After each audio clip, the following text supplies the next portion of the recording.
IM chief Asaduddin Owaisi आए। उन्होंने प्रधानमंत्री नरेंद्र मोदी के प्रस्तावित अयोध्या यात्रा का विरोध करते हुए कहा कि बतौर प्रधानमंत्री अयोध्या में भूमि पूजन कार्यक्रम में शामिल होना प्रधानमंत्री के संवैधानिक शपथ का उल्लंघन होगा। AIMIM अध्यक्ष ओवैसी ने कहा कि धर्मनिरपेक्षता संविधान के बुनियादी ढांचे का हिस्सा है। हम ये कभी नहीं भूलेंगे कि 400 सालों तक अयोध्या में बाबरी मस्जिद थी और उसे 1992 में ढा दिया गया।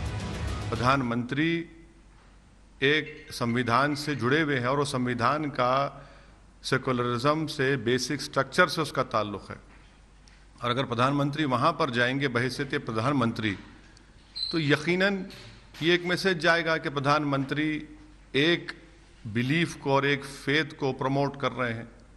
इसीलिए मैंने कहा कि प्रधानमंत्री को जाना है, इंडिविजुअल कैपेसिटी में जाए, उसका लाइव टेलीकास्ट ना कराएं। तो क्या प्रधानमंत्री का भूमि पूजन में जाना देश की धर्मनिरपेक्षता पर खतरा है? भूमि पूजन का लाइव टेलीकास्ट क्या बहुसंख्यकों के तुष्टीकरण की राजनीति है, या ये आरोप खुद सांप्रदायिकता की बिसात बिछाता है? तो आइए राम मंदिर पर इस असदुद्दीन ओवैसी के नए रण पर चर्चा के लिए सीधे उन्हीं के पास चलते हैं जो इस वक्त हमारे साथ जुड़ रहे हैं। ओवैसी जी, स्वागत है आपका आज तक पर। मेरा पहला सवाल आपसे यही, धर्मनिरपेक्षता के लिए खतरा आप कैसे देख रहे हैं? प्रधानमंत्री अगर इतने लंबे वक्त तक एक फैसला रुका हुआ था, राम मंदिर का निर्माण हो रहा है और खुद सुप्रीम कोर्ट ने सेंटर की भूमिका देखी थी ट्रस्ट बनाने में, फिर प्रधानमंत्री का जाना सेक्युलर इंडिया के खिलाफ कैसे?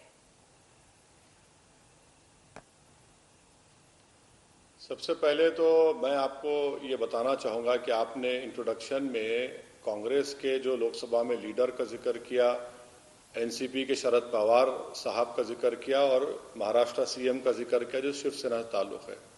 मेरा मानना यह है कि तीनों पार्टियां, शरद पवार साहब तो उस वक्त कांग्रेस में ही थे, ये तीनों पार्टियां बाबरी मस्जिद की शहादत में बराबर की मुलविस हैं।